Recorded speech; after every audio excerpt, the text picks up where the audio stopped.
பக்கத்து வீடு தான் முதல் சொந்தம்.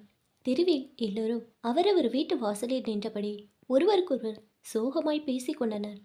மாடியில் குடியிருப்பர் என்னாச்சு, ஒன்றும் புரியலையே, என்ன பேசிக்கிறாங்க என குழம்பினார்கள். கடைக்கு வந்த காவியாவிற்கு ஒன்றுமே புரியவில்லை. என்னப்பா தம்பி, என்ன எல்லோரும் ஏதோ பேசிக்கிறாங்களே, என்ன விஷயம்? காவியா கடைக்கார பையனிடம் கேட்டாள். ஒன்றும் இல்லைக்கா, அந்த ஜானகி அம்மாவுக்கு ஹார்ட் அட்டாக்காம். அதான் ஆம்புலன்ஸில் ஆஸ்பத்திரிக்கு கூட்டிகிட்டு போயிருக்காங்க. ஐயோ, அப்படியா? இறைவா, நல்லபடியாக குணமாகி வீடு திரும்பி வரணும் தம்பி. ரொம்ப நல்லவங்க. கேள்விப்பட்டவுடன் காவியாவிற்கு மனம் கனத்து போயிற்று. வீட்டுக்கு வந்த காவியா தன் கணவரிடம், அந்த ஜானகி அம்மாவுக்கு ஹார்ட் அட்டாக்கா, ஆஸ்பத்திரிக்கு கூட்டிகிட்டு போயிருக்காங்களாம். அப்படியா? அச்சச்சோ, மனசுக்கு கஷ்டமாக இருக்குது. ஆனால் அவர்களுக்கு ஒன்றும் ஆகாது, நல்லபடியாக திரும்பி வருவாங்க. அவர்களுக்கு வில் பவர் அதிகம். அவங்க எவ்வளோ பெரிய பதவி விட்டுட்டு விருப்ப ஓய்வு வாங்கிட்டு எல்லாருக்கும் சேவை செய்வதே தன் கடமையாக நினைத்து இந்த தெருவில் வந்திருக்காங்க. அவங்க இல்லைனா நம்ம பையன் இந்த ஸ்கூலில் சேர்ந்திருக்கவே முடியாது. உணர்ச்சி வசப்பட்டால் காவியா. ஜானகி ஐஏஎஸ் என போர்டு கூட வீட்டுக்கு முன் இல்லை. அவங்க நம்ம தெருவில் குடி வந்தது நாம் செய்த அதிர்ஷ்டம். ரஞ்சித் ஓடி வந்தான். அம்மா, அம்மா, அந்த ஜானகி அம்மாவுக்கு உடம்பு சரியில்லையா, ஹாஸ்பிட்டலில் கூட்டிகிட்டு போயிருக்காங்களா. எனக்கு மனசுக்கு ரொம்ப கஷ்டமாக இருக்குமா. நான் போய் முருகர்கிட்ட பிரார்த்தனை பண்ணிக்க போகிறேம்மா. அவங்களுக்கு சீக்கிரம் உடம்பு சரியாகணும். சரி ரஞ்சித், போய் நல்லா வேண்டிக்க. இறைவா, அந்த அம்மா பத்திரமா வீடு திரும்பணும். அந்த அம்மாவால் தான் இந்த தெருவே இவ்வளோ அழகாக இருக்குது. மழை பெய்தா குண்டும் குழியுமாக நடக்கவே முடியாமல் இருந்த ரோடு அவங்களே பெட்டிஷன் ரெடி பண்ணி எல்லார்கிட்டையும் கையெழுத்து வாங்கி மேயரை பார்த்து யார் செய்வா.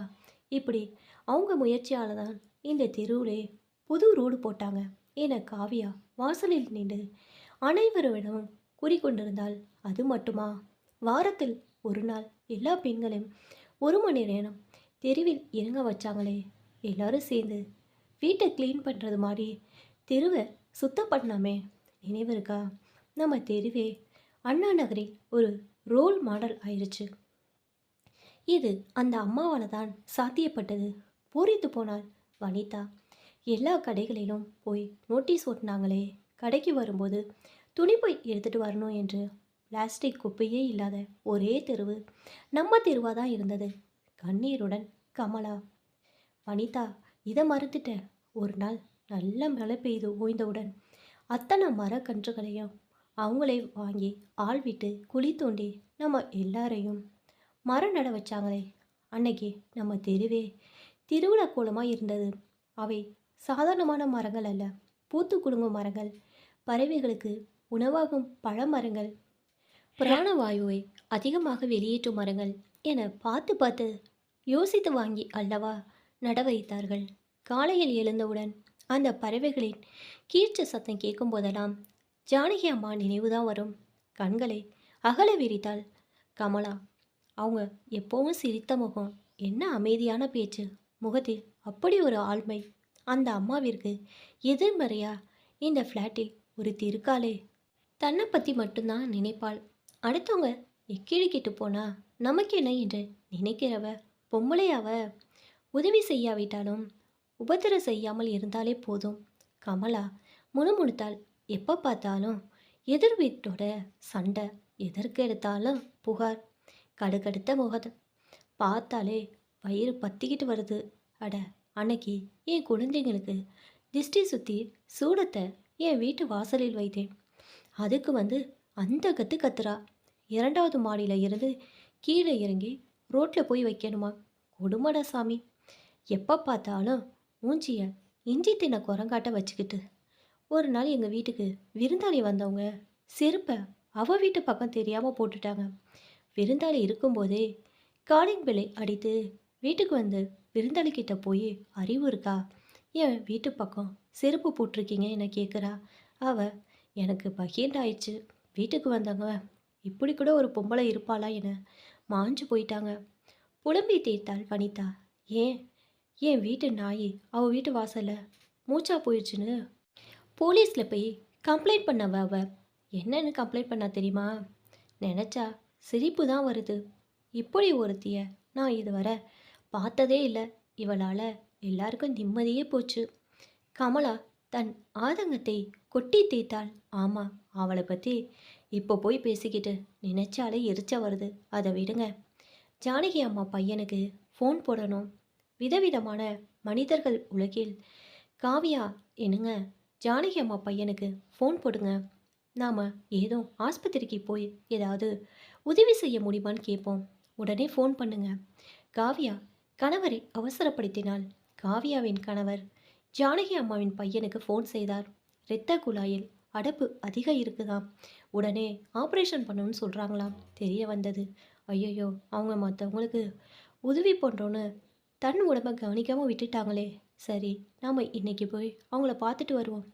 சரியாயிடும். நம்மளால் முடிஞ்ச உதவியை அவங்களுக்கு பண்ணணும் என்றாள் காவியா. அந்த ஃப்ளாட்டில் உள்ள அனைத்து பெண்களும் மறுநாள் காலை 5 மணிக்கு பக்கத்தில் உள்ள கோயிலுக்கு போய் ஜானகி அம்மாவிற்காக ஒரு கூட்டு பிரார்த்தனை செய்வதாக முடிவாயிற்று.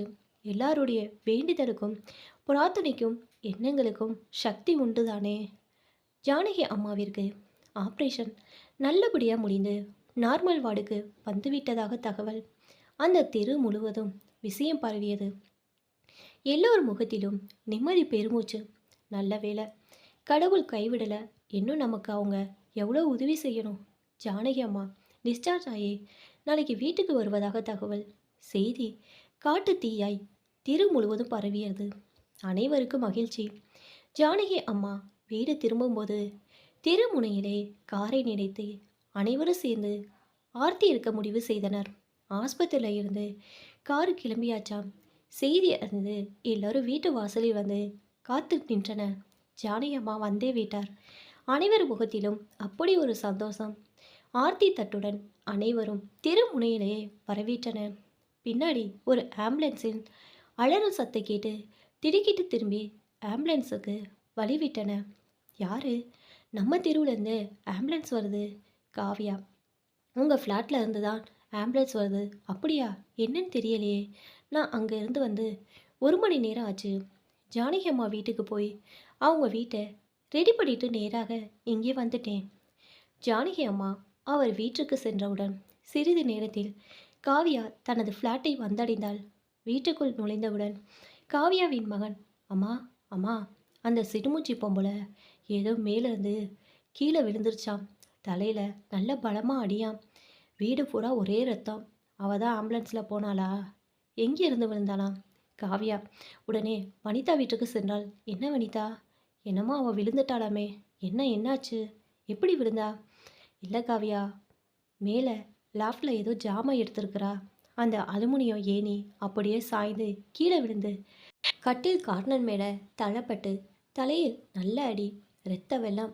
அவளை பார்க்க சகிக்கலை. நான் தான் உடனே ஆம்புலன்ஸ்க்கு ஃபோன் பண்ணி வர சொன்னேன். ஆனால் காவியா, நிஜமாக என் மனசில் எந்த பதட்டமோ பச்சாதவமோ வரல. ஐயோ பாவனு, மனசு நினைக்கவே இல்லை. ஒரு பூனைக்கு அடிபட்டா கூட அது மேலே பாவப்பட்டு என் மனசு கிடந்து தவிக்கும். இவளை இந்த நிலைமையில பார்த்ததும் மனசில் ஒரு தவிப்பும் இல்லை. அந்த அளவுக்கு என் மனசு வெறுத்து போச்சு அவள் நடத்தையால். இனிமேலாவது அவளுக்கு நல்ல புத்தி வரணுமான்னு தெரியலை. மனிதர்களை மதிக்க தெரியணும். என்ன காவியா சொல்கிற? உனக்கு இவ்வளோ மன உளைச்சல் கொடுத்தும் அவள் விழுந்துட்டான்னு தெரிஞ்ச உடனே ஆம்புலன்ஸ்க்கு ஃபோன் பண்ணி உதவி செய்திருக்க. அதை அவள் உணர்வாளான்னு தெரியலை. அவள் உணர்ந்தா என்ன, உணராமல் போனா என்ன? நம்ம மனசு கேட்குமா? ஃபோன் செய்த 10 நிமிஷத்தில் ஆம்புலன்ஸ் வந்துட்டாங்க. ஏதோ போய் நல்லபடியாக பிழைச்சி வரட்டும். வந்து ஒரு மனுஷியாக நடந்துக்கிட்டால் போதும். ஆனால் இந்த ஃப்ளாட்டில் அவளுக்காக யாரும் வருத்தப்பட மாட்டாங்க வனிதா. யாருக்கும் உதவி செய்யாவிட்டாலும் உபத்திரம் செய்யக்கூடாது. ஆனால் இவள் அனைவருக்கும் உபத்திரம் மட்டும்தானே செய்து கொண்டிருந்தாள். விஷயத்தை கேள்விப்பட்டு அந்த ஃப்ளாட்டில் உள்ள அனைவரும் எங்கேயோ யாருக்கோ நடந்த நிகழ்வு போல, அது ஒரு நியூஸ் பேப்பரில் வந்த செய்தி போல அதனை கடந்து சென்றார்கள். சிறிது நேரத்தில் அவளின் கணவர் வனிதாவிற்கு ஃபோன் செய்தார். மேடம், ரொம்ப தேங்க்ஸ் மேடம். உடனே ஆம்புலன்ஸ்க்கு ஃபோன் பண்ணிட்டீங்க. கொஞ்சம் தாமதம் செய்திருந்தாலும் பிழைப்பது கஷ்டம் என்று சொன்னார்கள் மேடம். அவளுக்கு உடனே ரத்தம் ஏற்றணுமாம். நம்ம ஃப்ளாட்டில் யாருக்காவது ஓ நெகட்டிவ் பிளட் குரூப் இருக்கா? எனக்கு உங்கள் கூட பேசவே கஷ்டமாக இருக்குது. இருந்தாலும் வேறு வழி இல்லை. இன்னும் 1 மணி நேரத்துக்குள் ரத்தம் ஏற்றலைன்னா உயிருக்கு ஆபத்துன்னு சொல்கிறாங்க மேடம். ஏதாவது கொஞ்சம் விசாரிங்க மேடம்.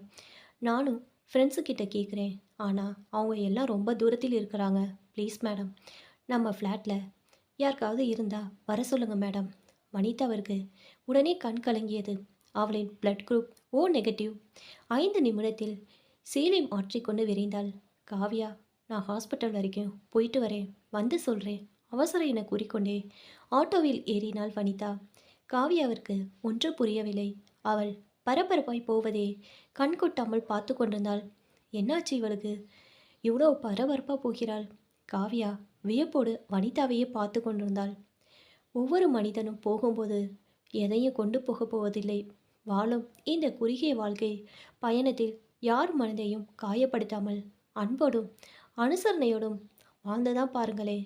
நான் என்கிற அகங்காரம் ஒளிந்து நல்ல மனிதராய் வாழ்ந்து பிறருக்கு மகிழ்ச்சியை தருவோமே.